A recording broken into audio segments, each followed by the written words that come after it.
सपा से घोषित विधायक दारा सिंह के बाद सुभाषपा के ओपी राजभर ने फिर बदला पाला। बीजेपी में हुए शामिल। अमित शाह के साथ हुई दिल्ली में हाईकमान मुलाकात। अभी तक दूरी पार्टियों को धत और नकारा बताने वाले नेताओं का उन्हीं पार्टियों में शामिल होना कोई नई बात नहीं है। आज की राजनीति में सब कुछ जायज है। वैसे ये आप भी जानते हैं कि ऐसे कई नेता हैं जो अपना फायदा देखकर इस पार्टी से उस पार्टी में कूद जाते हैं, और ऐसे में जब तक नेता दूसरी पार्टी में है तब तक उनकी छवि धूमिल और भ्रष्ट नेता के रूप में है, और जैसे ही वो अपने पार्टी में आ जाएं तो उनके सभी पाप और भ्रष्टाचार मानो गंगा जल से धुल जाते हैं। अब ताजा मामला सपा में घोसी सीट के विधायक दारा सिंह चौहान और सुबसपा के अध्यक्ष ओपी राजभर का ही ले लीजिए। इन दोनों दल बदलू नेताओं ने फिर से बीजेपी का दामन थाम लिया है। हालांकि इससे समाजवादी पार्टी की मुश्किलें जरूर बढ़ती दिख रही हैं। ये दोनों नेता पहले बीजेपी में मंत्री थे, फिर बीजेपी में कुछ खटपट होते ही 2022 विधानसभा चुनाव से पहले बीजेपी का दामन छोड़ सपा के साथ हो लिए, और अब फिर राजनीतिक फायदे देखकर बीजेपी के पाले में चले गए हैं। अब बीजेपी इन दोनों नेताओं को क्यों फिर से स्वीकार कर ले रही है, ये भी जान लीजिए। 2024 में लोकसभा का चुनाव है। सभी विपक्ष बीजेपी को हराने के लिए महागठबंधन की तैयारी कर रहे हैं, और कई प्रदेश के चुनाव में अपनी हार देख बीजेपी कहीं से कोई मौका छोड़ना नहीं चाहती है।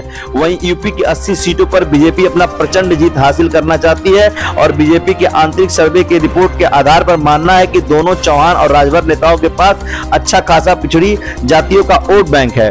ये दोनों नेता 2024 के चुनाव को कुछ आसान जरूर कर सकते हैं। बीजेपी 2024 के लोकसभा चुनाव में दोनों नेताओं में अपना फायदा तलाश रही है। थाने की समस्या हो, तहसील की समस्या हो, ब्लॉक की समस्या हो, जो गरीब कमजोर हैं उनको छतरी की आवश्यकता थी। इन सब मुद्दों को लेकर के माननीय गृह मंत्री अमित शाह जी से मुलाकात हुई, बात हुई, और उन्होंने सहमति जताई, और दोनों दल के मिलने से पूरे प्रदेश में एक बड़ी ताकत पैदा होगी।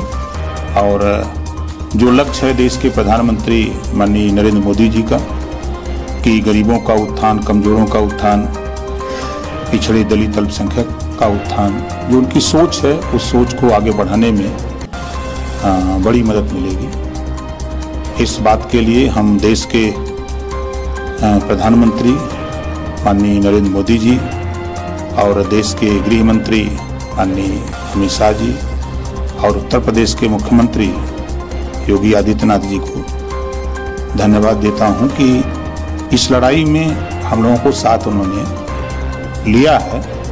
इसके लिए हम तीनों लोगों के आभारी हैं।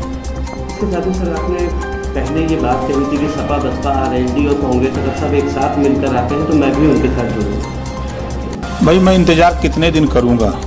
मैं लोगों से प्रयास किया बात करने की, लेकिन कभी उधर से कोई रिस्पांस नहीं आया।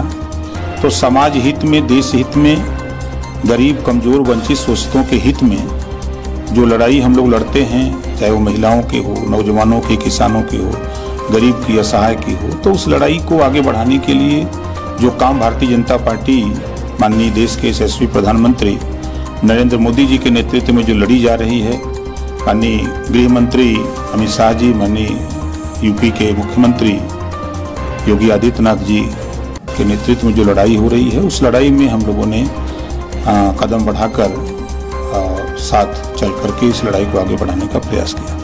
आपने काफ़ी समय पहले ही ये बात कह दी थी कि समाजवादी, जिस तरह कांग्रेस से कई नेता टूटे उसी तरह समाजवादी से भी कई नेता अलग हो जाएंगे और भारतीय जनता पार्टी शामिल होंगे। इसी क्रम में मंत्री दारा सिंह जो थे वो समाजवादी पार्टी से हटकर भारतीय जनता पार्टी में आए। आपकी बात एकदम सही साबित है। देखिए, हम कभी झूठ नहीं बोलते।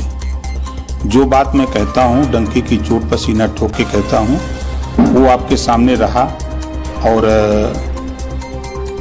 इस नाते हम कोई भी चीज़ बात कहते हैं तो बहुत सोच समझ के कहते हैं। क्या लगता है सर, अभी और भी जैसे कि बताया था आपने कि कई बड़े चेहरे हटेंगे समाजवादी से, तो क्या इसी क्रम में और भी कोई चेहरे हैं जो हट सकते हैं? तो देखिए, अब इंतजार करिए आगे क्या क्या होता है। मैं सिर्फ इतना कहूँगा कि अब उत्तर प्रदेश में भारतीय जनता पार्टी, सुहेलदेव भारतीय समाज पार्टी और हमारे जो सहयोगी दल हैं, अब उत्तर प्रदेश में लड़ाई नाम की चीज़ कोई नहीं रह गई है। अब चाहे जो जितना बोल ले, हल्ला कर ले, चिल्ला ले, धरातल पे अब कुछ बचा नहीं कि जो कोई मोर्चा बना के लड़ाई लड़ ले। अब जो लक्ष्य है, भारतीय जनता पार्टी ने जो लक्ष्य रखा है, उत्तर प्रदेश में जो माननीय भूपेंद्र चौधरी जी के नेतृत्व में जो लड़ाई हो रही है, चाहे हमारे दयाशंकर सिंह जी परिवहन मंत्री जी हों, चाहे ब्रजेश पाठक जी हों, चाहे केशव देव मौर्य जी हों, चाहे स्वतंत्र देव पटेल जी हों, चाहे संजय निषाद जी हों, चाहे अनुप्रिया पटेल जी, ये सब लोग जो जगह जगह इस तरह का जो लड़ाई की शुरुआत है, उस लड़ाई में अब कोई टिक नहीं पाएगा। तो आपका मतलब है कि आप संजय निषाद और पार्टी के जितने भी मंत्री हैं सब साथ मिलकर लड़ाई लड़ेंगे? भाई जब सब लोगों का लक्ष्य एक है, लड़ाई एक है, तो फिर अलग होने का सवाल कहाँ है। सब लोग एक साथ मिलकर के जो लक्ष्य है कि हम गरीब, कमजोर, शोषित, वंचित, पिछड़े के हित, उस लड़ाई में सब लोग मिलकर लड़ा जाएगा। इसके साथ ही क्या कुछ भी आंकड़ा आप देख रहे हैं DVS न्यूज।